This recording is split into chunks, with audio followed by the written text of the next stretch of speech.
ভগবানের করুণার কথা বলা যায় না।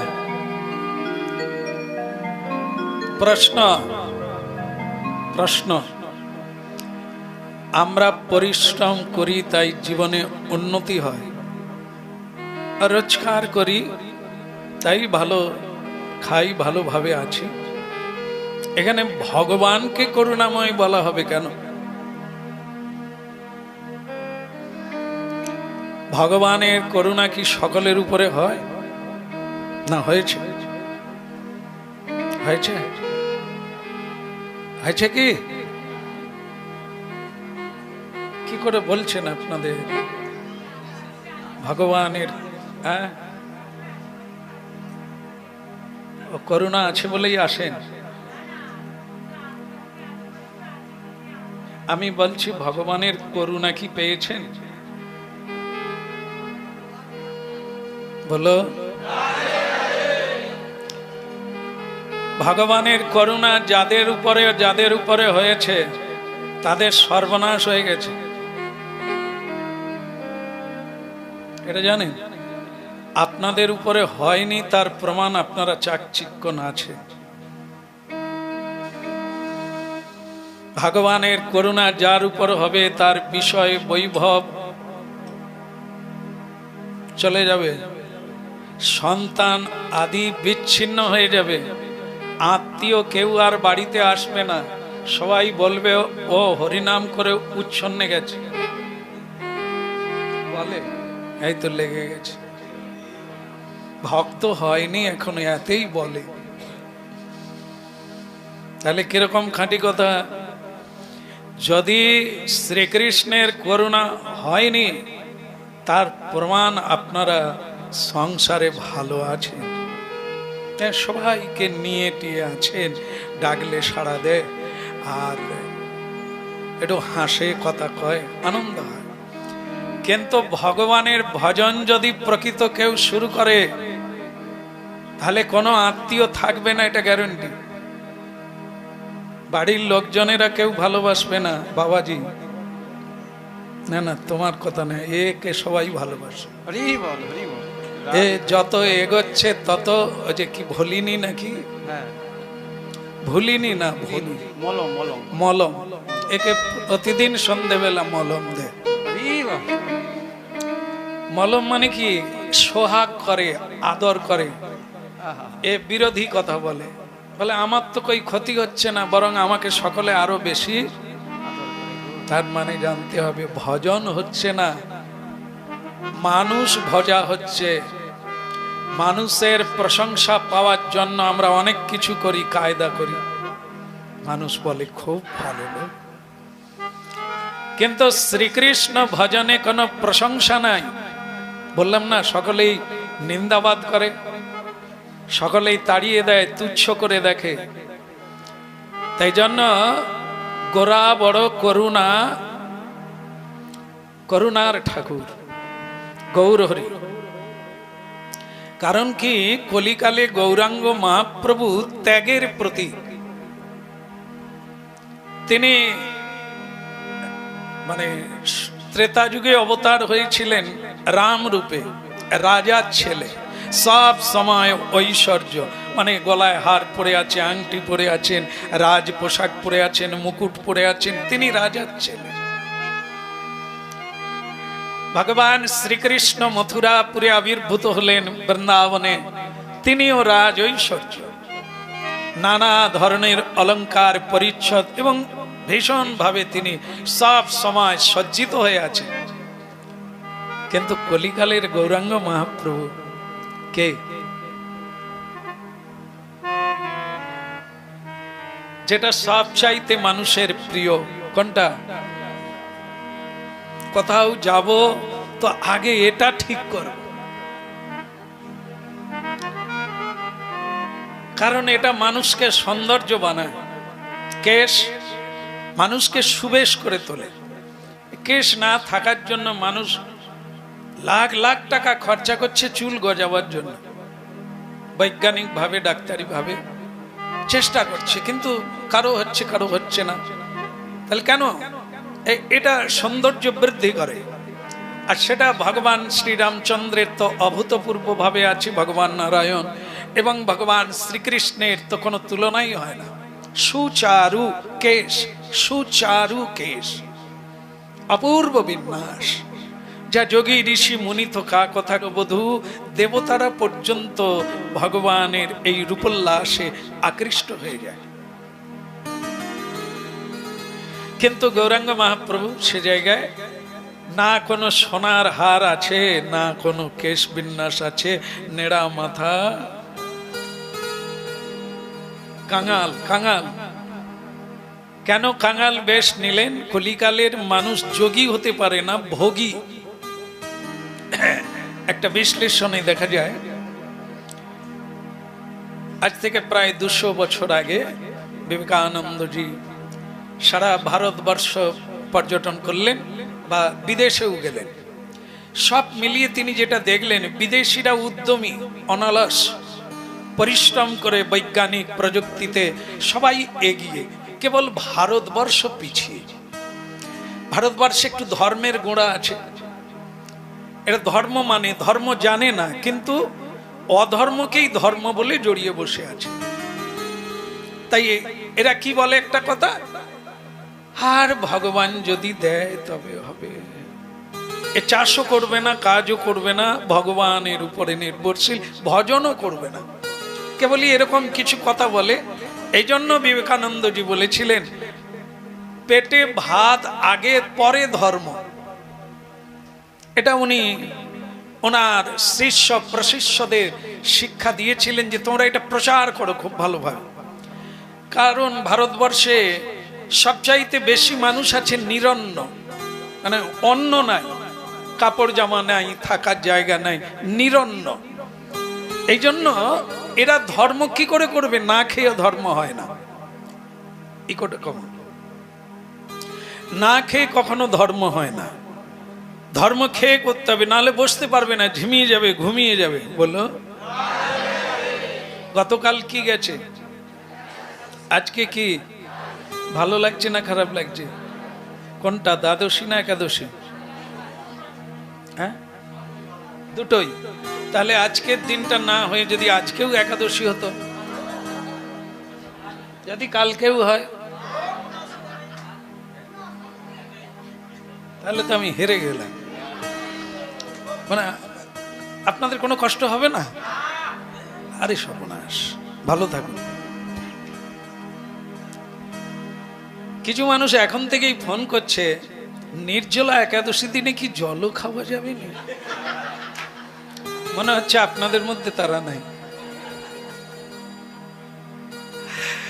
কিছু মানুষ বলে একাদশী যদি সারা মাস হয় আমার কোনো আপত্তি নেই। কেন বলুন তো? বলে আমি প্রতিদিন 1.5 কিলো করে আটা খাই, রুটি খাই, রুটি। হ্যাঁ, তো এদের কোনো সমস্যা নেই। যারা সামান্য কিছু খেয়ে একাদশী করেন কিংবা যারা নিরম্বুষ করেন, তারা তো 2 দিন চলে গেলেই অবস্থা খারাপ হয়ে যায়।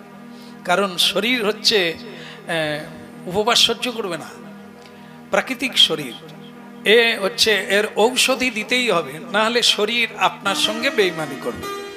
যেন রোগ জ্বালা ব্যাধিতে সবাই খুবই কষ্ট পাচ্ছেন। এটা কিসের জন্য? কোনো না কোনো আমাদের ত্রুটির জন্য, শারীরিক ঘাটতি। সেটা পূর্ণ না হলে সেটা রোগে পরিণত হয়। আর সেটা আমরা ঠিক শারীরিক সব কিছুর নিয়ম জানি, মেনে চলি, কিন্তু শারীরিক বিষয়টাকে আমরা অত গুরুত্ব দিই না। খাই, আমরা অনেক কিছু খাই, খাবার বেড়ে গেছে আগের থেকে, কিন্তু সেটা শরীরের জন্য নয়, সেটা জীবের জন্য। আর রসনা পরিতৃপ্তির জন্য অনেক কিছু খাই, কিন্তু স্বাস্থ্যের জন্য, তাই না? হ্যাঁ, তাই এখন বলছে বিরিয়ানি খেও না, আর ওই সব কি বলে আমি জানি না ঠিক। এই যে সব বাইরে এখন বিদেশি খাবার সব তৈরি হচ্ছে, বাড়ি বাড়ি হচ্ছে। ডাক্তার বলছে ওগুলো খাবে তো চর্বি বেড়ে যাবে, ভুঁড়ি বেড়ে যাবে। কিছু কিছু মানুষ বলছে মরে যাবো, খেয়েই মরবো। না, খেলেও মরবো, না খেলেও মরবো, খেয়েই মরবো। এদের যুক্তিটাও খারাপ। যদি সেই মরবো, হ্যাঁ, তাহলে খেয়েই মরা ভালো। কি সেই যদি মরবো, মিথ্যে কেন বলে মরবো?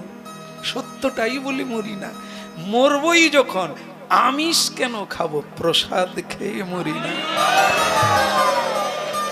মরেই যখন যেতেই হবে, তাহলে অপরকে না ভালোবেসে আপনজনকে ভালোবাসা কি ভালো নয়?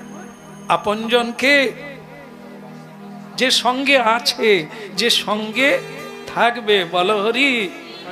চম্পার মা কি যাবে? দলিল টলিল গুছানোয় ব্যস্ত। বাবাকে শ্মশানে নিয়ে ছেলেরা গেল, পত্নী সব কোথায় কি রেখেছে, চাবি টাবি কোথায় আছে, সব সে সব দেখে নিচ্ছে। তার মানে গেল কি?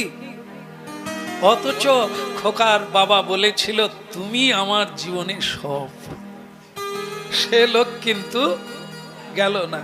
আর কে গেল তাহলে? শেষের দিনে সেজন বিনে।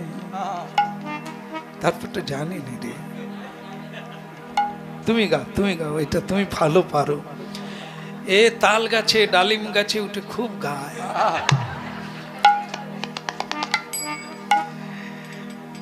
খেপা শেষের দিনে সেজন বিনে পর কি আপন হবে? দেখো, এত আমার করি, দিনের বেলা যাওয়া যাবে না, রাত্রিবেলা যাওয়া যাবে না, এই আমার এদেরকে ছেড়ে কোথায় যাই, এই সমস্যা ছেড়ে কোথায় যাই। কিন্তু শেষের দিনে যে বড় সমস্যা, আপনি একা হয়ে গেলেন, সেদিন কোন আপনজন আপনার সঙ্গে থাকে? মরেই যদি যাবি খেপা, কেন পরকে আপন করতে চাইলি? এরা তো আপন নয়, এ রাস্তায় দেখা মাত্র, এরা কেউ তোমার সঙ্গে যাবে না। তাহলে যে ছিল সঙ্গে সে কে? প্রাণ গোবিন্দ। অন্তর্যামী রূপে স্বয়ং গুরুদেব। গুরুদেব কেবল বাহিরে নয়, ভেতরে। চেত গুরু, চিত্ত গুরু। বাইরের গুরু একবার দেখা হয়, দুবার দেখা হয়, চিত্ত গুরু সব সময় সঙ্গে থাকেন। সেই গুরু, ওই গুরু এক। জগৎ গুরু কৃষ্ণ, মানব গুরু আর চিত্ত গুরু, অন্তর্যামী গুরু, সব গুরু এক। তিনি আমাকে শিখান, তিনি আমার হৃদয়ে থাকেন, আবার তিনি ছেড়ে দিয়ে দাঁড়িয়ে থাকেন, তুই আয় রে, আমি তোর সঙ্গে আছি। তাহলে আধ্যাত্মিক তত্ত্ব এই শিক্ষা দান করে, আপন জনের সঙ্গে পরিচয় ঘটিয়ে দেয়। কেউ যে আমাদের নয়, আমরাও যে কারো জন্য নয়। যে কাজগুলো আমরা করে যাচ্ছি সেগুলো ভ্রান্তি, সেগুলো ভুল, সেগুলো মোহ। মোহ মানে সত্যকে দেখা যায় না। যেরকম কুয়াশা হলে কি হয়? সূর্য দেখা যায় না, সামনের লোককে চেনা যায় না, সামনের বাড়ি দেখা যায় না। আমাদের সামনে সে কুহকিনী, কুহক, মোহ, আবৃত জাল। একটি জাল আস্তরণ করে রেখেছে ধূম্র, যেমন আগুনকে ঢেকে রাখে, সন্তানকে গর্ভের মধ্যে যেমন ভ্রূণ ঢেকে রাখে, তেমনি কামনা বাসনা রূপী আমাদের সত্যকে, জ্ঞানকে ঢেকে দেয়। আমরা সত্যকে চিনতে পারি। একই কথা, আপনজনকে চিনতে পারি না, এই মোহজনিত কারণ। এই মায়া মোহ, আমি ও আমার, এগুলো আবরণ করে রেখে দেয়। আমরা আপনজনকে দূরে সরিয়ে দিই, আর অপরজনকে, যিনি আমার আপন নয়, যিনি আমার কাছে শুধু কিছু পাবেন বলে হাত জোড়ো করছেন, আমাকে খোসামত করছেন, আমার অহেতুক প্রশংসা করছেন, এরা কিছু পাবে, আমার ফ্যাসিলিটি, আমি পরিশ্রম করলে যে উপার্জন করব, সেই উপার্জনের অংশ নেবে। সংসারের সবাই, ছেলে মেয়ে পুত্র পরিজন, সম্পত্তির হিসেব নেয়, অর্থের হিসেব নেয়, কিন্তু আধ্যাত্মিকের হিসেব দেয় না, এগিয়েও দেয় না। তাহলে জগৎ সংসার আমার কাছে শুধু চায়, কেউ আমাকে দেয় না। কেবল সাধু গুরু বৈষ্ণব সন্ত মহান্ত এরাই কেবল দাঁড়ে দাঁড়ে রাস্তায় রাস্তায় ঘুরে বেড়ায় কিছু দেওয়ার জন্য। অনুরোধ করে বলে তারা কিছু পাবে না, তবু বলে একবার হরিবল হরিবল। আমি কিছু ভক্তকে দেখেছি, তারা আমাদের পাড়ায় গ্রামে এসে বলতেন, মানে তিনি সাধু গৌড়ীয় বৈষ্ণব, তিনি ভিক্ষা করতে এসেছেন, এসে আমাদের পাড়ায় যারা কোনোদিন হরিবোল বলে না, তুলসীতে জল দেয় না, তাকে তিনি যখন ভিক্ষা নিয়ে চলে এসেছেন, তাকে বলছে, মা ভিক্ষা আমি নেব, তুই আমার একটা কথা রাখবি। বলুন না, তুই আগে সূর্যের দিকে তাকিয়ে বল, আমি যা বলবো তুই রাখবি। তো সে অত শত গভীর কথা বুঝতে পারে না, সে বলছে হ্যাঁ তাই বললাম। বলুন কি করতে হবে? না হলে তুই একাদশী করবি। দেখেন সংসারের লোক আপনাকে, আপনাদের মধ্যেই মানে বেশিরভাগ আছে, একাদশী করলেই ঝগড়া লেগে যায়, এইসব করা যাবে না, এই কি অনিয়ম বিরুদ্ধ। স্বামী বেঁচে আছে, মেয়েরা একাদশী করে, বিধবারা করে, স্বামীর অমঙ্গল হবে যদি সধবা মেয়েরা একাদশী করে। কি জ্ঞানী দেখুন এরা, স্পষ্ট বলছেন মায়েরা যে বল বাবা স্বামী বেঁচে থাকলে কি একাদশী করতে নাই? আমি তাহলে তাড়াতাড়ি মারার ব্যবস্থা করুন।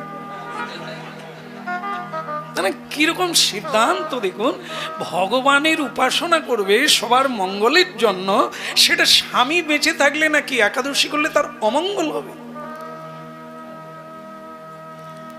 কিরকম জানা দেখুন, কোথায় শুনলো, কে বললো এই কথাগুলো? এটা কিন্তু ভুল নয়, আপনারা শুনলে অবাক হবেন। সেটা তারা কোথা থেকে জানলো? তারাও কোনো না কোনো সাধুর কাছ থেকে জানলো। তাহলে কি যিনি বললেন এই কথাটা তিনি প্রকৃত সাধু? তিলক আছে, তুলসীর মালা আছে, আপনি সাধু বলবেন না? হ্যাঁ, এই জন্য সাধু চেনা বিসম্ভার। আমরা সাধু চিনি বাইরেরটা দেখে, সাধু চেনাটা বাইরের দিকে নয়। সাধু চিনতে হবে আভ্যন্তরীণ লক্ষণ,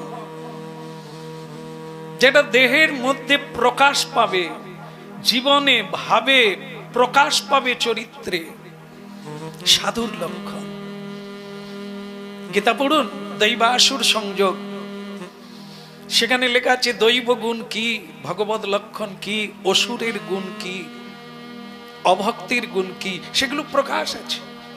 সেগুলো দেখবে, সেগুলো যাচাই করতে হবে, না হলে এই নকলকেই আদর করতে করতে শেষ দিনে শেষের জায়গায় ঠেকে যাব, কিন্তু টিকিট পাস হবে না। বলবে তোমার ভুয়ো টিকিট, এ টিকিট নিয়ে ওপারে যাওয়া যাবে না, মুক্তি পাওয়া যাবে না। এই জন্য জানতে হবে। সবাই বললেই বলা হয় না, শুনলেই শোনা হয় না, জানলেই জানা হয় না, যথার্থ জায়গায় জানতে হবে। সাধু সঙ্গের কথা বলা হচ্ছে, আগে তো সাধু চিনতে হবে, তবে তো আপনি তার কাছে গিয়ে ডাক্তার দেখাবে। সাইন বোর্ড দেখে চলে গেলেই হবে না। সাইন বোর্ডে ডাক্তারের নাম লেখা থাকে না, ওটা নয়। প্রকৃত ডাক্তারকে জানতে হবে তিনি কোন বিশেষজ্ঞ, প্রকৃত বিশেষজ্ঞ কিনা, এর আগে রোগী ভালো হয়েছে কিনা দেখতে হবে। সাইন বোর্ডে অনেক কিছু লেখা যায়, যে যিনি পাশ করেন না তিনিও লিখে দিয়েছেন, ভুয়ো ডাক্তার ধরা পড়ে না। তাহলে কি করে হলো? ডিগ্রি এগুলো লেখা যায়, সাইন বোর্ডে লেখা যায়, বইয়ে লেখা যায়, কাগজে লেখা যায়, বলা যায়, কিন্তু এটা সত্য নয়। এর জন্য মেডিকেল সায়েন্স পড়তে হবে, সেখানে তাকে ডিগ্রি লাভ করতে হবে, পাশ করতে হবে, আবার প্র্যাকটিক্যালে যেতে হবে, শুধু থিওরি নয়, প্র্যাকটিক্যাল যেতে হবে। ঠিক এখানেও তাই, যিনি ভজন করছে, যিনি ভজনে সিদ্ধ হয়েছে, যিনি ভগবানের প্রিয় পরিকর, যার ভগবানের সঙ্গে সংযোগ এই জগতের সঙ্গে নয়, যিনি জগতের কল্যাণের জন্য আত্মসমর্পণ করেন, তিনি। এই জন্য প্রকৃত ভগবানের সার, অবতারের সার কে? গৌরাঙ্গ মহাপ্রভু। কেন? না, সব ভগবান এসেছেন লীলা করেছেন। গৌরাঙ্গ মহাপ্রভু কোনো লীলা করেন না, শুধু শিক্ষা দিয়েছেন। হৃদয় গৌর হরি বল। তিনি ভগবান রূপে আসেন না, গৌরাঙ্গ মহাপ্রভু এসেছেন ভক্ত রূপে। কিভাবে হরিনাম করা যাবে, কিভাবে সাধুকে সম্মান করা যাবে, কিভাবে জীবন যাপন করতে হবে, এই অনিত্য দেহকে নিয়ে কিভাবে নিত্য লোকে পৌঁছে যেতে হবে, এই শিক্ষা তিনি দিয়েছেন। হরি বল। আমার গোরা বড়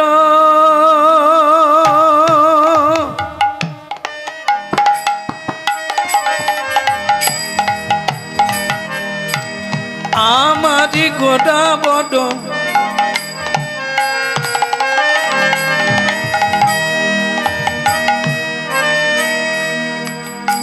গোরা বড় গোরা বড় দয়ার ঠাকুর। আমার গোরা বড় দয়াল ঠাকুর। আমার গোরা বড় দয়ার ঠাকুর।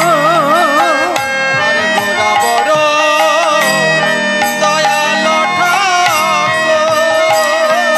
গোরা গুণ কখনে না যায়, গোরা গুণ কখনে না যায়।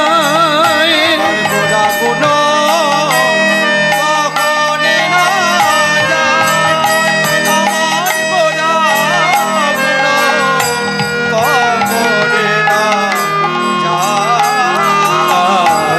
গোরা গুণ কখনে না যায়। গোরা গুণ কখনে না যায়। গোরা গোরা গুণ কখনে না যায়। গোরা গুণ আমার গোরা গুণ কখনে বলা যায় না, না বলা যায় না। বলা যায় না। বলা যায় না। গোরা গুণের কথা বলা যায় না। গোরার গুণের কথা বলা অকাতরে প্রেমী বিলার গুণের কথা বলা যায়। অকাতরে প্রেমী বিলার গোরার বলা, গোরা গুণের কথা বলা যায় না। হৃদয় গৌরানন্দে হরি বল। বলিয়া গৌরাঙ্গ মহাপ্রভুকে। গৌরাঙ্গ মহাপ্রভু যদি না আসতেন তাহলে এই হরিনামের প্রচার হতো না। আমরা অসাধনে চিন্তামণি, আমাদের কোনো সাধন নাই, ভজন নাই, তবু গৌর কৃপা হয়েছে। গৌর কৃপা হয়েছে তার প্রমাণ হলো আমরা গৌর গুণ গানে মেতে আছি, শুনে আনন্দ পাই, জ্বালা জুড়ায়। সংসারের তিতাব দগ্ধ জীব হরিনাম শুনে চোখের জল ফেলে হালকা হয়,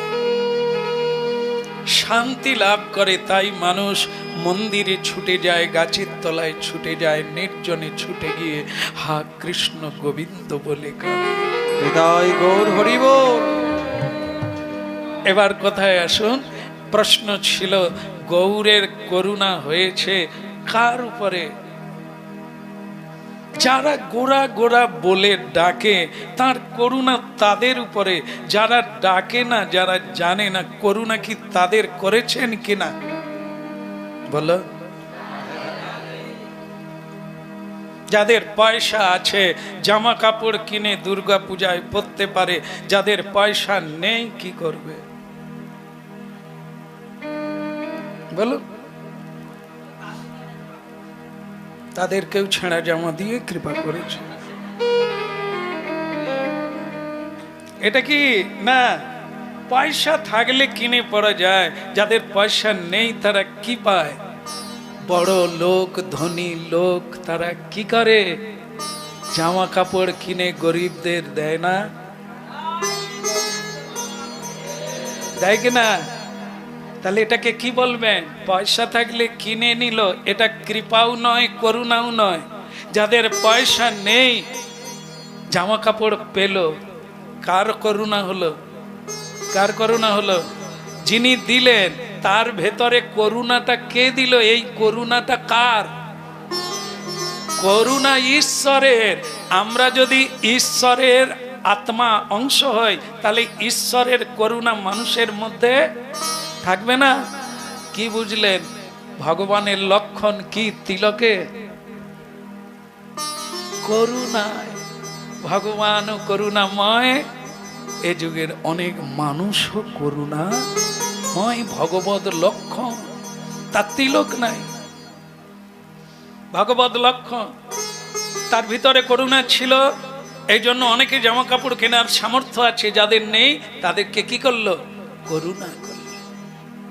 ঈশ্বর করুণা করলো ওদের ভেতর দিয়ে, তারাও জামা কাপড় পরল। একজন মানে রাজা, রাজা মানে ধনী মানুষ, দান করছে গঙ্গার ঘাটে। কি দিনে? মকর সংক্রান্তি দিনে। ওই দিন বহু সাধু শত গরিব কাঙাল ইত্যাদি সকলেই স্নানে আসে। কেউ ভিক্ষা চাইতে আসে না, কেউ গঙ্গা স্নানে পুণ্য করতে যায়, আবার কোনো ভিখারি ওই দিনের সুযোগে ঘাটে বসে থাকে ভিক্ষা। কেউ দুর্গা ঠাকুর দেখতে যায়, কেউ ওই দিনে ভিক্ষা পাবে বলে বসে থাকে। দেখুন কত রকমের দৃশ্য পৃথিবীতে, কত তাৎপর্য, কত তফাৎ, কত বৈশিষ্ট্য। যাই হোক, মকর সংক্রান্তি দিনে এলাহাবাদে, প্রয়াগে দান করছেন, ভীষণ দান করছেন, বহুজন নিচ্ছেন, অনেক সাধু সন্ত তারাও কাছে এসে বাহবা দিচ্ছেন, ধন্য ধন্য ধন্য, বাহ তুমি খুব ভালো। কিন্তু তার একটা ব্যবহার থেকে সাধুরা বিস্ময় প্রকাশ হলো। কিরকম? তিনি এইভাবে দান করছেন, কিন্তু যাকে দান করছেন তার মুখের দিকে তাকাচ্ছেন না।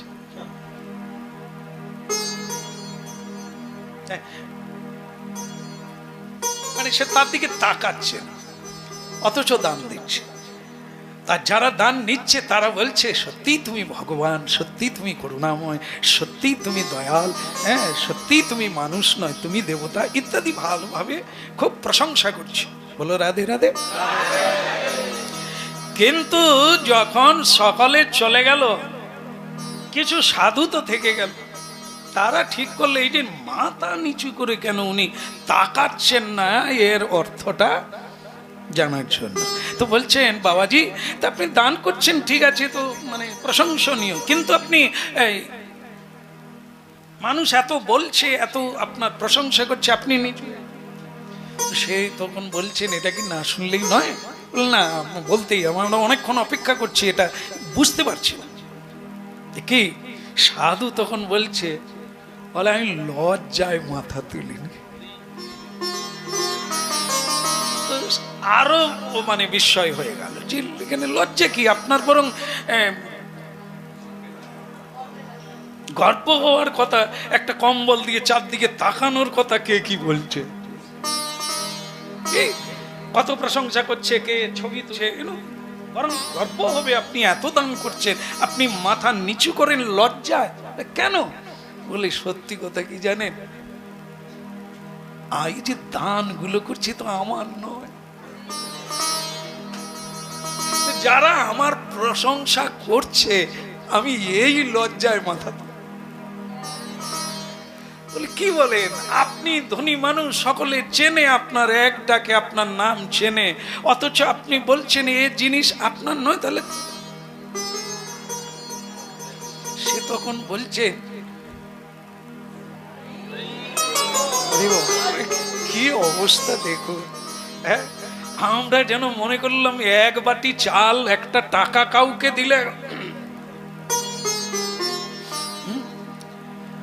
মাইকে বলে দেন, আমার নামটা মাইকে বলে দেন। কি রকম অবস্থা! 1000 টাকা মন্দিরে দান করে বলে দিয়েছেন পাথরে লিখে দেবেন, আমার নামটা পাথরে লিখে দেবেন, আমাদের দেশ থেকে কেউ এলে দেখবে অমুক লোক। দেখি দেখুন আমরা কি চাই। আর তিনি এত দান করার পরেও লজ্জায় মাথা নিচু করে আছেন। কেন? লোক যে প্রশংসা করছে ওটা তো আমার পাওনা। তাহলে যিনি দিচ্ছেন বলে, তাহলে আমরা যদি একটু প্রশ্ন করি যে তাহলে কি কম্বল টম্বল সব ভগবান দিয়ে গেলেন নাকি? আরে না না, ভগবান যখন কাউকে কৃপা করেন, সামর্থ্য দেন, বুদ্ধি দেন, তবে তো সবকে কাটিয়ে উঠে।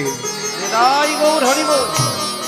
যাদের প্রতি কৃপা দৃষ্টি হয়নি তারা তো আধ্যাত্মিক থেকেও পিছিয়ে, আর অর্থের দিক থেকেও পিছিয়ে, মর্যাদার দিক থেকেও পিছিয়ে, মানের দিক থেকেও পিছিয়ে। আর ভগবান যাদের দিকে শুভ দৃষ্টি দেন স্বয়ং সম্পূর্ণ হয়ে যায়, সকল ঐশ্বর্য তার কাছে এসে যায়। কারণ ভক্তি যার থাকে সকল দাস দাসী চেড়ি রূপে ভক্তি মহারানীর সেবা করে। হরি বল, হরি বল। তাই সাধুর কি নাই?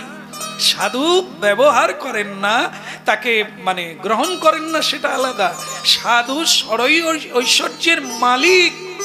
যা ভগবানের আছে তা সাধুর আছে। কারণ বাবার ধন থাকলে কার থাকবে? ছেলে মেয়ে।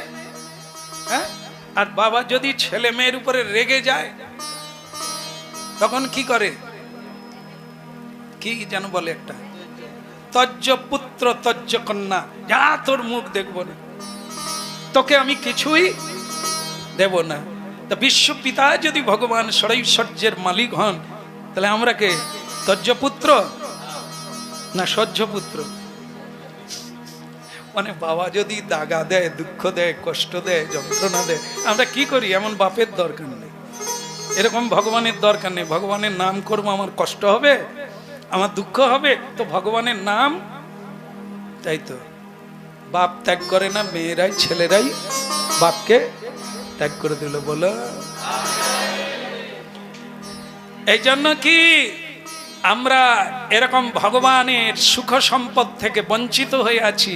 কেন না আমরা ভগবানকে মানি না, ভগবানের নির্দেশ মানি না, ভগবানের আচরণ গ্রহণ করি না, ভগবানের উপদেশ মানি না।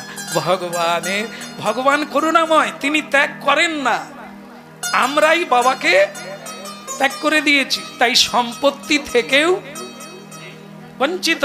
কিন্তু ভগবানকে যে বলা হলো গোরা বড় করুণা ঠাকুর, আমার গোরা বড় দয়ালো ঠাকুর। তার প্রমাণ কি? কলিকালে গৌর হয়ে করুণার ঠাকুর হয়ে এলেন। যারা চায় না, যারা বলতে চায় না, তাদের দাঁড়ে দাঁড়ে ডেকে বলে তোরা ওরা বড় করুণা ঠাকুর। অগরা গুণ কহনে না যায়, ওরা গুণ কখনে না যায়। বলে গোরা গুণ কহনে না যায়, গোরা গুণ কখনে না যায়। ও গো গোরা গুণ কখনে না যায়। গোরা গুণ কখনে না যায়। নানা কহা যাই না, না কহা যায় না। আমাদের একটা বদন, কিন্তু ব্রহ্মার কটা বদন? চারটা বদন। ব্রহ্মাও বলতে পারে না গৌরের করুণার কথা। পঞ্চাননের পাঁচটা বদন ভোলানাথ, তিনিও গৌরের গুণগান গেয়ে শেষ করতে পারে না। অনন্ত দেব পারে না, গোরা গুণ কহনে না যায়। গোরা গুণ কখনে না যায়। বলা যায় না, গোরা গুণ কহনে না যায়। বলা যায় না। গোরা গুণ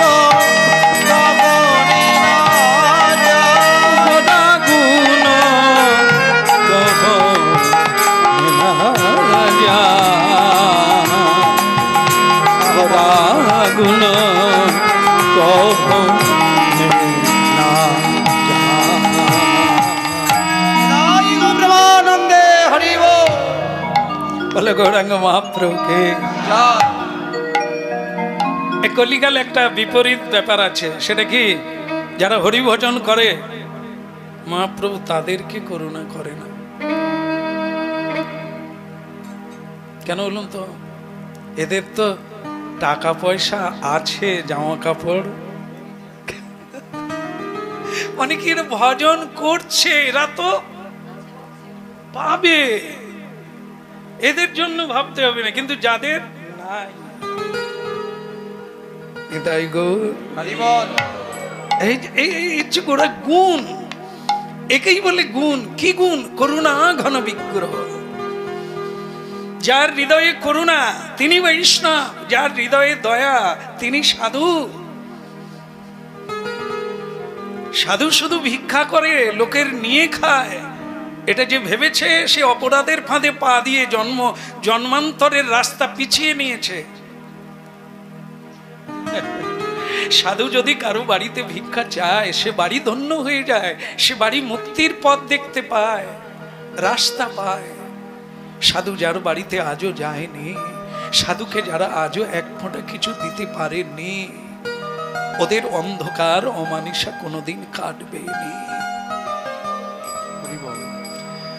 দুর্লভং মনুষ্য জন্ম তদপ্য ধ্রুবমর্থদম।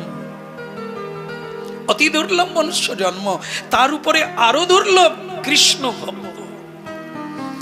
মানুষ জন্ম পাওয়া যায় না, আর মানুষ জন্ম লাভ করে যদি কেউ শ্রীকৃষ্ণ ভজন করে, তাহলে শ্রীকৃষ্ণের কোনুরা বিগ্রহে সেই মানে সবচাইতে ভালো ভালো গুণ যেগুলো ভগবানের, সর্বগুণ সম্পন্ন ভগবানের গুণগুলি সেই ভক্তের শরীরে এসে যায়। হরি বল। হ্যাঁ, তাহলে এসে যায়। ভগবান তাদের জন্য অবতার হয়নি, অবতার হয় কেন? বিনাশায় চ দুষ্কৃতা। যাদের হৃদয়ে অসুর ভাব আছে, অসুর ভাব আশ্রিতম, তাদের হৃদয়কে বদল করার জন্য করুণাময় ভগবান গৌর হরি কলিকা হৃদয় গৌর হরি বল। হরিনাম দিয়ে হৃদয়ে সদিল, যাচি গিয়া ঘরে ঘরে। এ কলিযুগে মেরে কেটে কিছু হবে না, মেরে হবে না, তিরস্কার করে হবে না, শুধু হরি নাম দিয়ে সকলকে বদল করা যায়। আর কোন বলিয়ে পতিত পাবন শ্রী গৌরাঙ্গ মহাপ্রভু কে, দয়া ঠাকুর শ্রী নিত্যানন্দ প্রভু কে, নেতাই জয় রাধে। তাহলে গৌরাঙ্গ মহাপ্রভু কেন এলেন? পতিত জীবের জন্য, যারা জামা কাপড় কে কিনতে পারেনি, যারা হরিবোল বলতে পারেনি, যারা আগের জন্মের স্বীকৃতি নিয়ে আসতে পারেনি, তাদের জন্য করুণা করে ভগবান এলেন সকল জীবের জন্য। আর তার করুণা হলো এটাই যে আজ সকল স্তরের পাপী তাপী পতিত আমার মতো অধম হরিনাম করার সুযোগ প্রাপ্তি। হ্যাঁ, এ দয়ার শেষ নাই। হ্যাঁ, এ আমার জীবনে একবারে নিশ্চিত রূপে ফলপ্রদ। কারণ আমার মতো মূর্খ, আমার মতো অজ্ঞ, আর আমার মতো এমন পতিত জীব কৃষ্ণ নাম করতে পারবে, অধিকার পাবে, এটা একদম ভগবান করুণাময়ের করুণা ছাড়া আর কিছু না।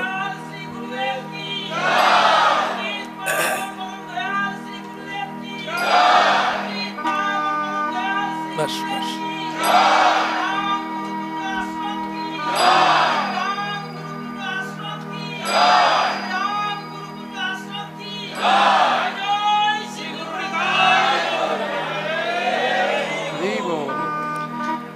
আমার দীক্ষা গুরু, মানে দীক্ষা গুরু যিনি পতিত পাবন রূপে আমার জীবনে এলেন, তিনি শয্যায় শায়িত, মানে অসুস্থ,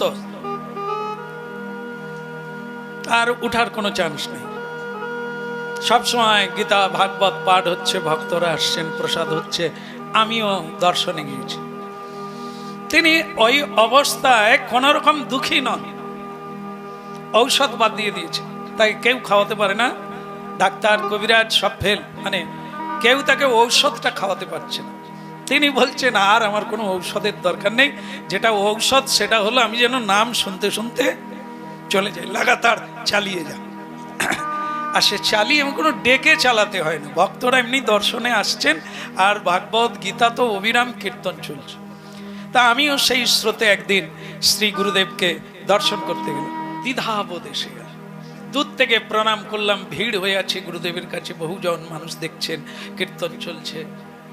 তবুও তিনি এমন মানে জোর করে ডাকছেন, আরে শ্যামকে ডেকে দে, শ্যামকে ডেকে দে, একবার ডাক তাকে।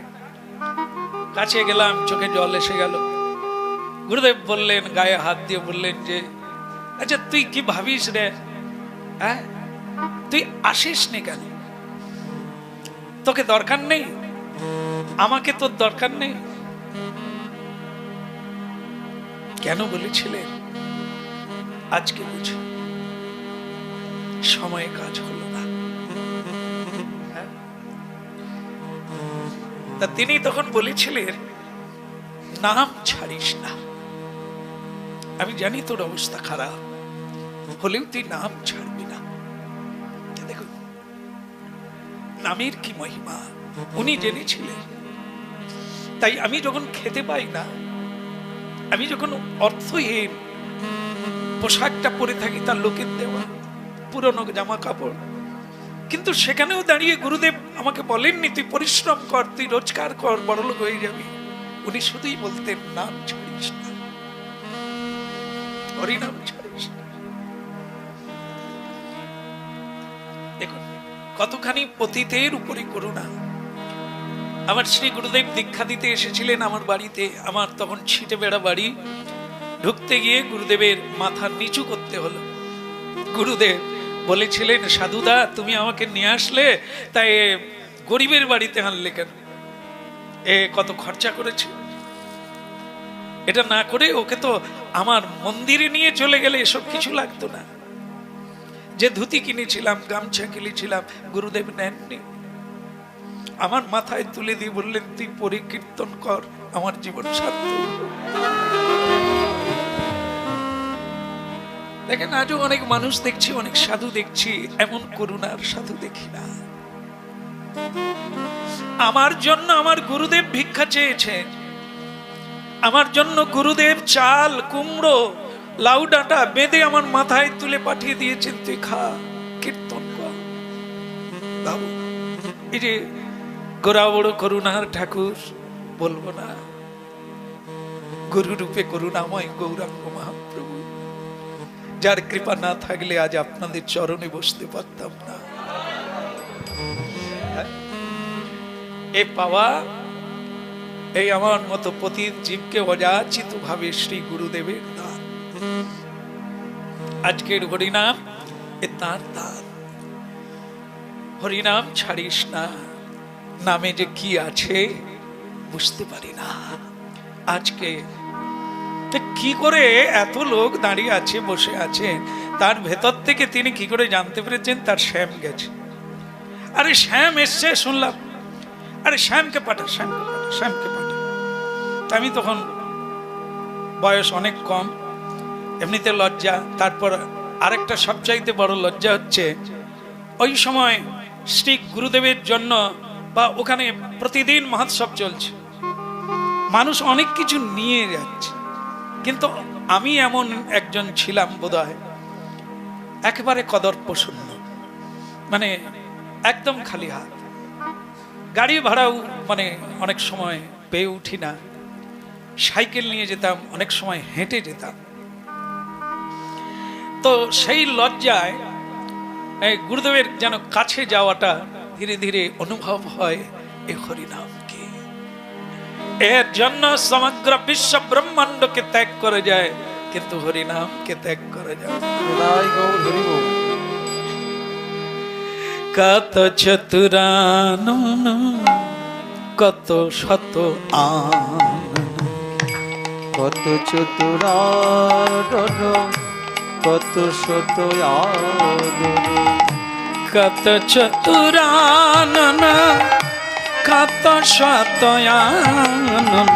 কত চতুরানন কত সতয়ানন বরনিয়া ওরে নাহি পায় বরনিয়া ওরে নাহি পায় বলে বরনিয়া ওরে নাহি পায় বরনিয়া ওরে নাহি পায় বরনিয়া ওরে নাহি পায় বরনিয়া ওরে নাহি পায় বলে পায় না পায় না তার অন্ত খুঁজে পায় না অনন্ত খুঁজে পায় না আমার গোড়া গুনে অন্ত খুঁজে পায় কত ব্রহ্মায়াদি ডুবে গেল অন্ত খুঁজে পায় না কত ব্রহ্মায়াদি কত অন্ত খুঁজে পায় কত ঋষি মুনি ডুবে গেল অন্ত খুঁজে পায় না নিতাই গৌর হরি বল।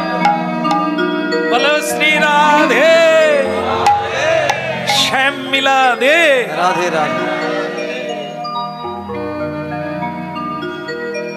মহাপ্রভু যখন সন্ন্যাস নিয়েছেন বেশ কিছু ভক্ত মহাপ্রভুর সঙ্গেই তারাও ঘর ছেড়ে মহাপ্রভুর সঙ্গে চলে গেছে মহাপ্রভু অনেককে তাড়িয়ে দিয়েছেন তাড়ালে কি হবে তারা আবার এমন চালাক মহাপ্রভুর আর সঙ্গে যায় না মহাপ্রভু যেইখানে গিয়ে দাঁড়িয়ে যায় স্টে করে সেইখানে গিয়ে যোগ দিয়ে দেয় তা মহাপ্রভু আবার মুখগুলো দেখতে পায় তোমাকে তাড়িয়ে দিয়েছিলাম না মানে বাড়ি যেতে বলছে বাড়িতে গিয়ে হরি ভজন করো তুমি আবার এখানে চলে এসছো বলে আপনার সঙ্গে আসেনি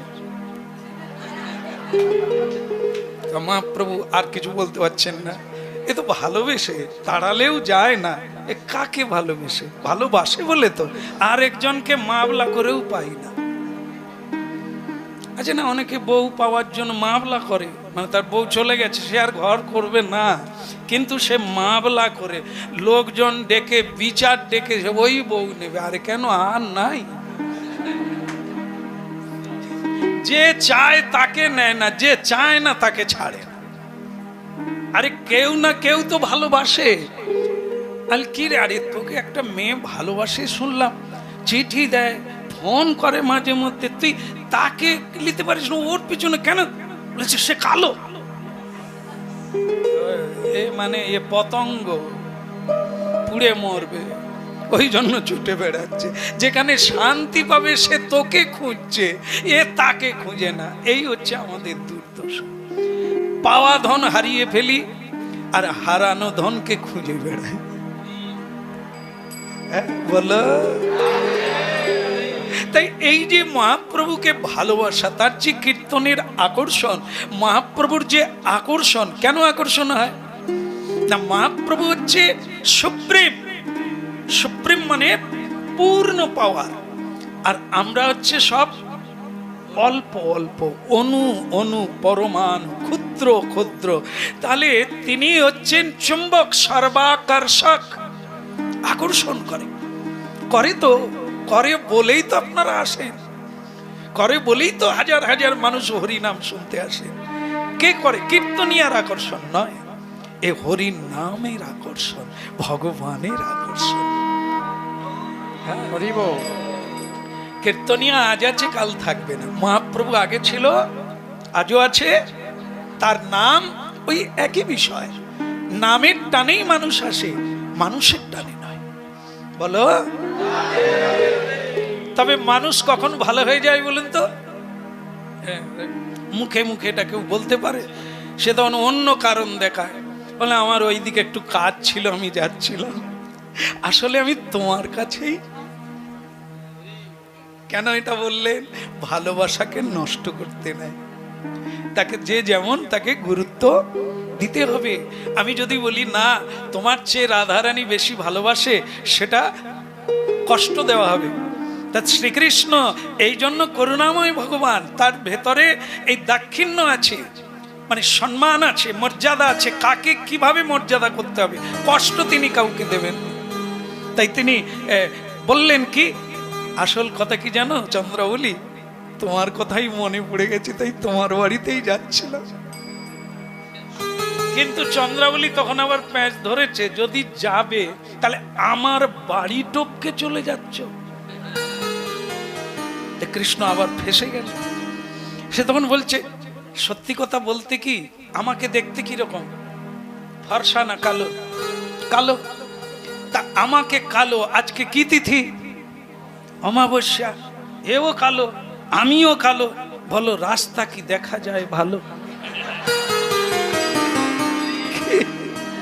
এখন শ্রীকৃষ্ণ যখন এই কথা বললেন, রাধারানী মানে চন্দ্রাবলী বলছেন, সত্যি কি এটাই কারণ?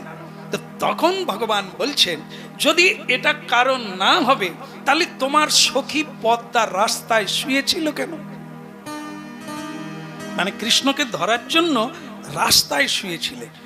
ওটা চন্দ্রাবলী তার সখীকে বলে দিয়েছে, এই রাস্তা দিয়ে যাবে, যে কোনো উপায়ে তুই ধরে নিয়ে আসবি বা ধরে রাখবি, তারপর আমি যাব। সেই ব্যবস্থাই হয়েছে। তার সখীর নাম ছিল পদ্মাবতী। সে দেখলো কৃষ্ণ কালো, আধারও কালো, রাস্তা তো একদম দেখা যায়নি ভালো, কখন কোনটা দিয়ে পুরুত করে চলে যাবে কালো মানিক, আমি তো ধরতেই।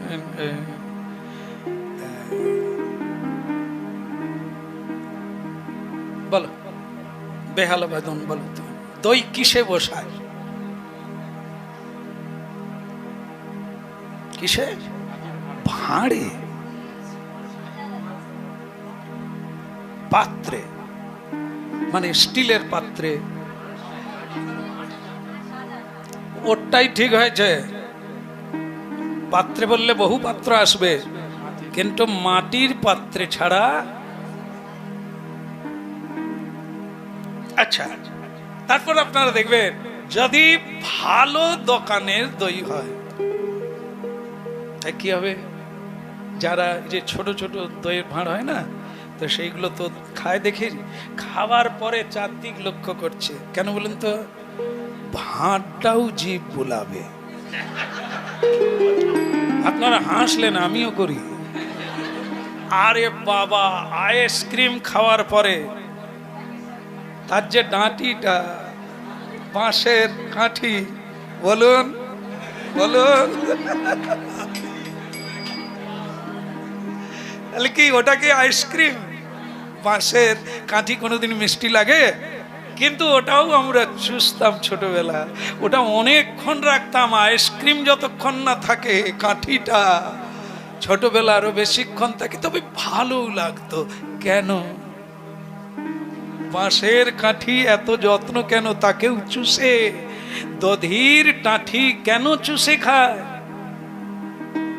কিসের জন্য এত আদর? দধির জন্য, বস্তুর জন্য। বস্তুটা মাটির পাত্রে ছিল, তার মধ্যেও রসাস্বাদ ঢুকে গেছে, জিভ দিয়ে চাটলেও আস্বাদন করা যায়, যায় পায় বলেই চুষে। বাঁশের কাঠিটাও চুষে কেন? মিষ্টি তাতেও ঢুকে গেছে। তাহলে বাঁশের কাঠিও আদরণীয় হয়ে গেল। কিসের জন্য? আইসক্রিম তার সঙ্গে জড়িয়ে ছিল বলে। তাতেই গোবিন্দের অনেকটাই সুখ হচ্ছে না কষ্ট হয়েছে? সে যারা ভালোবাসে তারা বোঝে। গোবিন্দের কষ্ট হয়েছে, কিন্তু তবু চন্দ্রাবলী সেদিকে তাকালো না। ওরা কিভাবে তার সেবা করলো, ওদিকে কিরে হয়েছে, তাড়াতাড়ি কর। তাড়াতাড়ি করার মানে কি? আরো ঘষবে। কে ঘষবে? কম চন্দনকে গোটা গায়ে মাখাতে গেলে টেনে টেনে নামাতে হবে। সে যেন চিরনি তল্লাশি হচ্ছে। গোবিন্দ বলে, এবার ছেড়ে দাও, হয়ে যাবে। যেখানে লাগেনি কাপড় ঢেকে দেবো, হয়ে যাবে। ছেড়ে দাও, আর লাগবে না। কেমন না? চন্দ্রাবলী ঘরের ভেতর থেকে ভালো করে মাখা, ভালো করে মাখা। তারপর চরণে মাখাতে গেল। এই চরণে মাখাবার সময় বড় কষ্ট। গায়ে মাখানো তবু দাঁড়িয়ে দাঁড়িয়ে হয়ে যায়, চরণে মাখাতে গেলে বসতে হবে, নুতে হবে। সে কষ্ট। সে কি তাহলে কি ওপর থেকে নিচে চাপ পড়ছে, যে চরণে স্বয়ং লক্ষ্মী দেবী চাপ দিতে পারে না। ধরে রাখে, হাত বুলোয় মাত্র, চাপ দিতে পারে না। এত কোমল, এত নরম। যারা তুলসী দেন লক্ষ্মী দেবী তাদের জন্য কাঁদে, তোরা কি জানিস না? তুলসীও কঠিন, আমার গোবিন্দের চরণ তার চেয়ে কোমল। তোরা তুলসী দিস কি করে? এ কথা কজন হয়?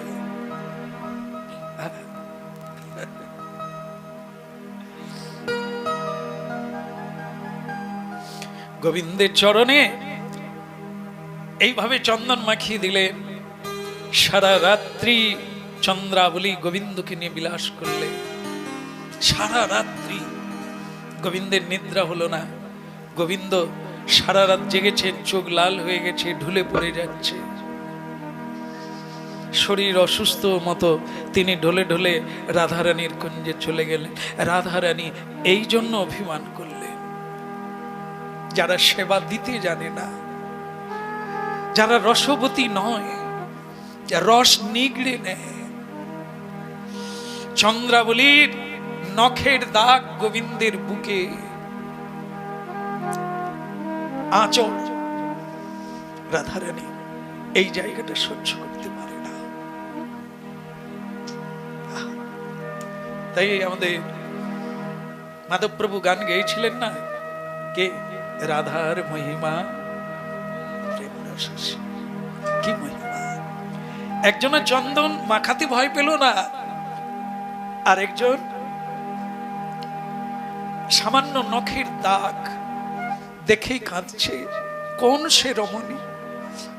অরসিক, অরসজ্ঞ, তুমি তার কাছে গেছো, সেবা দেয়নি, সেবা নিয়েছে। এই জন্য এ অনেক উঁচু কথা। আর এ জায়গায় না পৌঁছালে আমরা কোনোদিন সেবক হতে পারবো না, কোনোদিন সেবিকা হতে পারবো না। তাই ওখানে কীর্তনে হয়েছে, বরজ যুবতী ভাবের ভকতি সকতি হইত কার। ওই ভাব আমাদের নাই, এই জন্য আমাদের শক্তিও নাই বৃন্দাবনে প্রবেশ করা। টুরিস্টে যে বৃন্দাবনে যাওয়া হয় এটা না। তাহলে কি মানুষ আদর পায় কেন? সাধুগুরু আদর পায় কেন? এরা তো সব বাঁশের কাঠি, কিন্তু বাঁশের কাঠি। আইসক্রিম হচ্ছে স্বয়ং ভগবান, তার নাম রূপী প্রেমাস্বাদন ভক্তের হৃদয়ে, মনে, বুদ্ধিতে জড়িয়ে যায়। এই জন্য ভগবানকে বাদ দিয়ে আমরা ভক্তকে ভালোবেসে ফেলি। তো ভক্তমণ্ডলী মায়েরা, এই জন্য রাধারানী বলেছিলেন যে মরিব মরিব সখী, কিন্তু কানু হেন গুণ নিধি, কারে দিয়ে যাব? না পড়ায় রাধা অঙ্গ, না ভাষায় জলে, মরিলে বাক্সে রেখো, মরিলে তুলিয়া রেখো তোমালেরও ডালে। কেন? না না, কেন মরার পরে দেহটা রাখতে বললেন, পোড়াতে বললেন না, জলে ভাসাতে বললেন না, তুলে রাখতে বললেন? কেন? এটাও নয়, যে শরীরে, যে দেহে শ্রীকৃষ্ণ বিলাস করে তাকে পোড়াতে, আর যে শ্রীকৃষ্ণ লীলা বিলাস করেন শরীরের মধ্যে তাকে সলিল সমাধি করতে নাই। আর কি না, যে লীলা বিলাস করেছেন ভগবান কৃষ্ণ, ভক্ত যেমন ভগবানকে চান তেমনি ভগবানও দেহটা রেখে দে। কৃষ্ণ একদিন না একদিন বৃন্দাবনে আসবে। সেদিন যদি এসে দেখে যে তোমালের ডালে রাধারানীর দেহ আজও আছে, তখন স্পর্শ করলেও করতে পারে। আর শ্রীকৃষ্ণের পরশে আমার নবজীবন লাভ। বল রাধে রাধে। ওইভাবে হাত তুলে বলুন, হাত তুলে রাখুন। এবার আমি বলি রাধে রাধে বাদ দেন। সেটা হলো যারা আমরা হাত তুলে আছি, বলুন আমাদের দেহটা কার জন্য? হায় কি গোলমালের কথা, তাহলে নামিয়ে দেন প্রেম সে বলে। রাধারানী বলেছিল মরে যেতাম কিন্তু মরতে পারি না, কিসের জন্য? কৃষ্ণের জন্য। কৃষ্ণের জন্য কি প্রেম করবে বলে? না না, কানু হেন গুণনিধি কাকে দিয়ে যাব? মেয়ের কি অভাব ছিল বৃন্দাবনে? শ্রীকৃষ্ণকে ভালোবাসে কত কোটি কোটি অর্বুদ অর্বুদ নরনারী, কিন্তু রাধারানীর সংশয়। সকলে ডাকে, সকলে গান গায়, সকলে ভালোবাসে, কিন্তু প্রকৃত ভালোবাসা যেটা সেটা করতে একটা মেয়েও নাই। একটা মেয়ের নাম বলতে পারবেন জেনে যার ঘরে রাধারানীর ঘরে যাবেন বলে তার ঘরে ঢুকে গিয়েছিলেন? আপনারা বোধহয় ওই পাড়ারই লোক সব, হ্যাঁ তো বলতেই পেরে গেলেন। তার নাম চন্দ্রাবলী, কৃষ্ণ ভজনকারিণী সাধিকা চন্দ্রাবলী। তার বাড়িতে গিয়েছিলেন না তিনি ধরে নিয়ে গিয়েছিলেন? আর রাধারানীর বাড়িতে যাচ্ছিলেন না রাধারানী টেনে নিয়ে যাচ্ছে? উনি সেখানে যাচ্ছিলেন, চন্দ্রাবলীর বাড়ি যাচ্ছিলেন না, কিন্তু চন্দ্রাবলী রাস্তায় আটকে দিয়ে জোর করে নিয়ে গেলে। তাহলে কে বড়? কৃষ্ণ যেখানে কিছু পাবে সেখানে যাবে, ভালোবাসা যেখানে আছেন সেখানে যাচ্ছেন, কিন্তু চন্দ্রাবলী বলছেন আমিও কৃষ্ণ বলি, রাধাও কৃষ্ণ বলে, তা তুমি রাধার বাড়িতে আমার আঙ্গিনা দিয়ে যাবে, আমি কেন পাবো না? আমি কি তোমার দাসী নয়? কৃষ্ণ কি করে বলবে যে তুমি অতটা ভালোবাসতে পারো না? এরকম কি বলা যায়? কুঞ্জ তো সাধুই তো আমার আশ্রয়। আমি ফটাং করে বলে ফেলেছি ঘটা কুঞ্জ। ঠিক है ठीक है ठीक है, इसका टिकट नहीं लगेगा। নিতাই গৌর তাজ্জব ব্যাপার, 55 টাকা। তার চাইতে বেশি আনন্দ আমাকে ব্রজবাসীর মধ্যে ফেলে দিয়েছে। पांडा बोलছে इसका टिकट नहीं लगेगा क्योंकि ये घटाकुंज का आदमी है, ब्रजवासी है, इसका टिकट। কি আনন্দ জানেন? ওরা ভাবলো টিকিট লাগলো না মানে পয়সা খরচা হলো না, আমি ভাবছি আমাকে ব্রজবাসীর মধ্যে ফেলে দিয়েছে।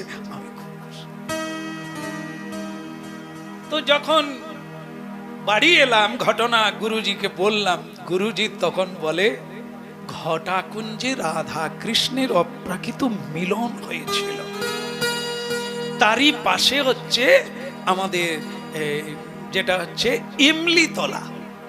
ইমলিতলা মানে যে ইমলিতলায় গৌরাঙ্গ হবেন কলিকালে, রাধারানী দেখতে চেয়েছিলেন যে কলিকালে আপনি কি রূপ ধারণ করবেন, সেইটার অনুরোধে স্বয়ং কৃষ্ণ গৌরাঙ্গ হয়েছিলেন বৃন্দাবনে ইমলিতলায়। ইমলিতলা মানে তেঁতুল বৃক্ষ। 5000 বৎসর আগেকারে যে তেঁতুল বৃক্ষের তলায় স্বয়ং ভগবান রাধারানী সখী বৃন্দকে নিয়ে বহুবার বিষয় বসেছে। চৈতন্য মহাপ্রভু বৃন্দাবনে গিয়ে যে ইমলি তলায় বসেছিলেন তার পাদপীঠ চরণ চিহ্ন আছে। সেই ইমলি তলায় আমার থাকার ব্যবস্থা হয়েছিল, সেখানে ছিলাম। সেই সব কাহিনী অবান্তর বিষয়, সব রাধারানী কৃপায় অলৌকিক অনেক কিছু ঘটে গিয়েছে। তো সেখানে ছিলাম। সেই তেঁতুল বৃক্ষ যদিও প্রাণহীন হয়ে গেছে, যখন গিয়েছিলাম তখন বেঁচে ছিল, কিন্তু এখন আর বেঁচে নেই।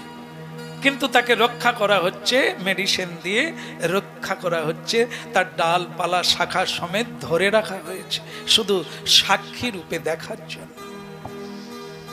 তাই যাই হোক, সেই ঘটাকুঞ্জ আমার শ্রী গুরুদেবের কৃপায় গুরুকুঞ্জে অবস্থিত হচ্ছে। বলো বলো রাধে রাধে রাধে রাধে শ্যাম মিলা দে। রাধে রাধে। মরিব মরিব সখী কথাটা বলতে গিয়ে আমরা ঢুকলাম কোথায়? চন্দ্রাবলীর কাছে। কেন রাধারানী বলেছিলেন মরতে পারতাম, মরতে পারি না, শ্যামকে কার হাতে দিয়ে যাব? পরাণ বধূকে কার হাতে দিয়ে যাব? কেউ সকলে সেবা নিতে জানে, দিতে জানে না। কৃষ্ণকে জড়িয়ে ধরলে সুখ হবে, কৃষ্ণ হাসলে সুখ হবে, কৃষ্ণ কাউকে আলিঙ্গন করলে তার হবে, কিন্তু কৃষ্ণের সুখ কিসে হবে? কোনো মেয়ে তা ভাবে না। সব মেয়েরা ভাবে তার সুখের জন্য, কিন্তু তার সুখের জন্য কি ভাবে? এ কলে রাধা ঠাকুরানী। এই জন্য রাধারানী কেবল বলতে পেরেছিলেন আমি মরেই যেতাম, কিন্তু শ্যামকে কাকে দিয়ে যাব?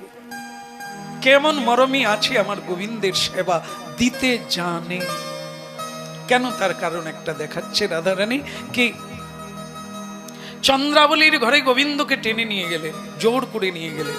গোবিন্দ গ্রহণ করলেন সবকিছু, আসন বসন ভূষণ পূজন সবকিছু গ্রহণ করলেন। চন্দ্রাবলী পুজো করলেন, চরণ ধুইয়ে দিলেন, পোশাক দিলেন, সবকিছু গ্রহণ করলেন। শেষে কি হলো? চন্দ্রাবলীর ইচ্ছা, গোবিন্দ আজ তোমাকে আমি চন্দ্রাবলী সাজাবো, আমি নিজে কৃষ্ণ সাজবো। অভিনব ইচ্ছা। গোবিন্দ হেসে স্বীকার করে নিলেন, তাই হবে চন্দ্রাবলী, তাই সাজবো। তুমি আমাকে সাজিয়ে দাও, আমি তোমাকে সাজিয়ে দেব। বলো। আচ্ছা, গোবিন্দ দেখতে কেমন ছিল? চন্দ্রাবলী দেখতে কেমন ছিল? ফর্সা ছিল। গোবিন্দ চন্দ্রাবলী হবে, তাকে কালো মানে ফর্সা কি করে করবে? একটা মেডিসিনের নাম বলুন। ফেয়ার এন্ড লাভলি হবে না, চন্দন। বলো। সকলেই ফর্সা হবার প্রতিযোগিতায় লেগে গেছে। কি একজন এমন সাজে না, শুধু মুখটা সাদা, বাকি সব কালো। খেতে দিচ্ছে দেখি শ্যামল বর্ণা, কিন্তু মুখের দিকে তাকাই চাঁদের বরণ। কি বিধাতার সৃষ্টি! কি তাহলে দুজন বদল হতে চায়। চন্দ্রাবলী কৃষ্ণ হতে চায়, আর কৃষ্ণ চন্দ্রাবলী সাজাতে চায়। কি করে হবে? চন্দ্রাবলী দাস দাসীদের অর্ডার দিলেন, তোমরা শত শত জন চন্দন ঘুরো, চন্দন ঘুরে আমার গোবিন্দের গায়ে।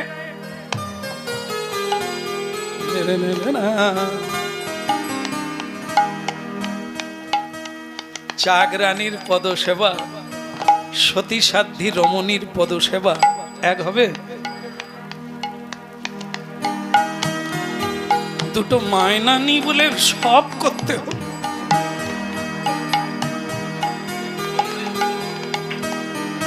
আরামের চাইতে বেরাম বেশি হবে, মানে ব্যথা হয়ে যাবে। আরে সে তো ভালোবাসে না, মায়না নেয়, তাই তাকে বলছে গিন্নিমা, তাই টিপছে। শুধু মানে যার পা টিপছে সে কখন বলবে হয়ে গেছে, সেই অপেক্ষায়।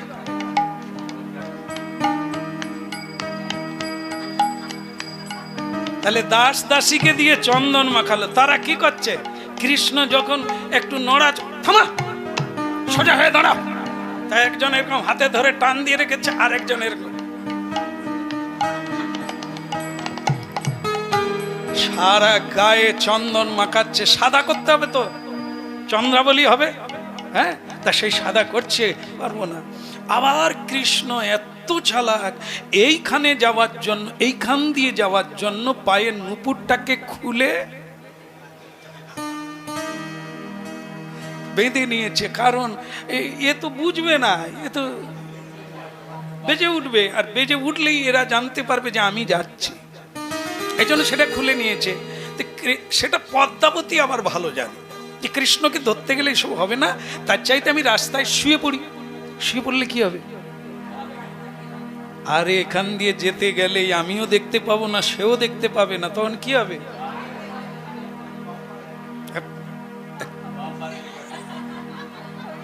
বলো। আমাদের গৌরাঙ্গ প্রভু গাড়ি চালায়। এক সময় আমরা যখন আরামে ঘুমাবো করছি, উনি ঝপাং করে গিয়ে পড়ে গেল। বাস, সে ঘুম আর থাকে। সকলেই উঠে পড়ে বলে কি হলো? এ তখন বলে আমি দেখতে পাই। কি করা যাবে, সত্যি তো দেখে তো করে না, না করে আপনার যাই তাই বলেছেন বাম্পার। তা ভক্তমণ্ডলী মায়েরা, তো সেই বাম্পার হয়ে পদ্মাবতী গোবিন্দকে ধরার এগুলি শুধু লীলা নয়, লীলা তো চমৎকার। বুঝেন না বুঝেন, এ লীলা শুনবেন আপনার হৃদয় কৃষ্ণের দিকে ধাবিত হবে। এইটুকু সময় অন্তত কৃষ্ণ চুরি করে নেবেন তার লীলা মাধুর্যের দ্বারা। মন সংসারে থাকবে না। আমরা অনেক তত্ত্ব বলি, সেই তত্ত্ব বললে হয়তো অনেক সময় ঝিমুনি এসে যায়, হ্যাঁ, কিন্তু লীলা যখন হবে মাধুর্য মণ্ডিত, আপনার সব চিত্ত মন ভগবান কেড়ে নেবে অন্যদিকে। বলো রাধে শ্যাম মিলা দে গলি গলি মে ঘটা কুঞ্জ মে। আচ্ছা, গুরুকুঞ্জে এসেছেন, বলুন ঘটাকুঞ্জ কথা।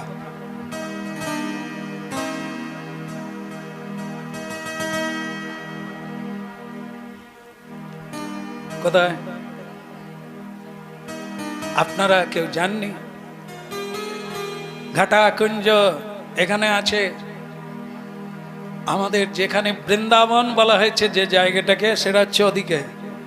সেই বৃন্দাবনে দ্বীপের নাম কি দেখি, সব লেখা আছে। হ্যাঁ, কেশি ঘাট না দ্বীপটার নাম কি? কুসুম সরোবর, সরোবরটার নাম, দ্বীপের নাম কি? কবার গিয়েছো? বলো বলো বলো। জলা দিয়া 2-3 বার উঠছো, কিন্তু ওদিকে তাকায় না। দ্বীপের নাম কি? পণ্ডিতজি, পণ্ডিতজির একেবারেই সময় নেই, ওদিকে যায়নি কোনোদিন। কি নাম আছে দ্বীপের নাম? কি গৌরাঙ্গ প্রভু জানেনি? সে কি? হ্যাঁ, না, দ্বীপের নাম আলাদা। তাহলে থাক, নিশ্চয়ই আজকে সকলেই একবার যাক। কি নিতাই বল। কে? ঠিক আছে, তাই হোক, আমি বললাম না। দেখবেন ঘটাকুঞ্জ কি, আমার ঘটাকুঞ্জ নামটা একটা কাহিনী আছে বলে আমি শ্রী গুরুদেবের কাছ থেকে বহুদিন আগে এই ঘটাকুঞ্জের নাম শুনেছিলাম বৃন্দাবনে। সৌভাগ্যক্রমে আমি প্রথমবার যখন বৃন্দাবনে যাই, তখন আমি ঘটাকুঞ্জের সাধুর সঙ্গে মিলিত হই। তার নামটা আমার জানা থাকে, কিন্তু তখন আমি ঘটাকুঞ্জে যাই না, বৃন্দাবনে গিয়েছি। তো যখন আমি গোকুল দর্শনে গিয়েছি, গোকুল জানেন তো, যেখানে শ্রীকৃষ্ণের জন্মস্থান, সেখানে একটা সরকারি টিকিট আছে, মানে সরকার থেকে অনুমোদিত করা আছে। 55 টাকা দিয়ে আপনাকে কুপন নিতে হবে, টিকিট নিতে হবে, তবে আপনি দর্শন করতে পারবেন। তা আমি তখন গিয়েছি ওখানে। তা আমার সঙ্গে 4 জন লোক ছিল। আমি তো পয়সা দিয়ে যাই না, যাদের সঙ্গে গিয়েছি তাদের মানে ওই পুটলি বইতে হবে, যখন যা চাইবে, জল চাইবে দিতে হবে, কাপড় জামা চাইবে দিতে হবে, এরকম লোক হয়ে গিয়েছে। তো তারা যখন টিকিট কাটছেন, মানে ওই 55 টাকা করে সরকারি টিকিট নিতেই হবে, তখন আমি ওনাদের কাছে না দাঁড়িয়ে, যেহেতু আমার টিকিট কাটার কোনো, যারা নিয়ে গেছে তারাই কাটবে, আমি তখন একটু এদিক ওদিক একবারে, মানে যেন মনে হবে, মানে সে যেটা পান্ডা মনে করেছে যে আমি যেন ওখানকারই কেউ। তো এই জন্য বলছে, এ বাচ্চা ইধার, মানে যখন টিকিট কাটা চলছে, তা আমাদের যিনি নিয়ে গেছিলেন তাকে বলছে, ইয়ে কিসকা বাচ্চা? তো তিনি কিসকা বাচ্চা বলতেই, মানে কি বলবেন কিনা তাও জানেন না, দেরি করছেন পরিচয়টা দিতে। ঠিক সেই সময় তিনি বলছেন, এ বাচ্চা তেরা কুঠি কাহা হ্যায়? তা আমি ফটাং করে বলে ফেলেছি ঘটাকুঞ্জ। মানে যেহেতু আমার সাধুর সঙ্গে দেখা হয়েছে, ঘটা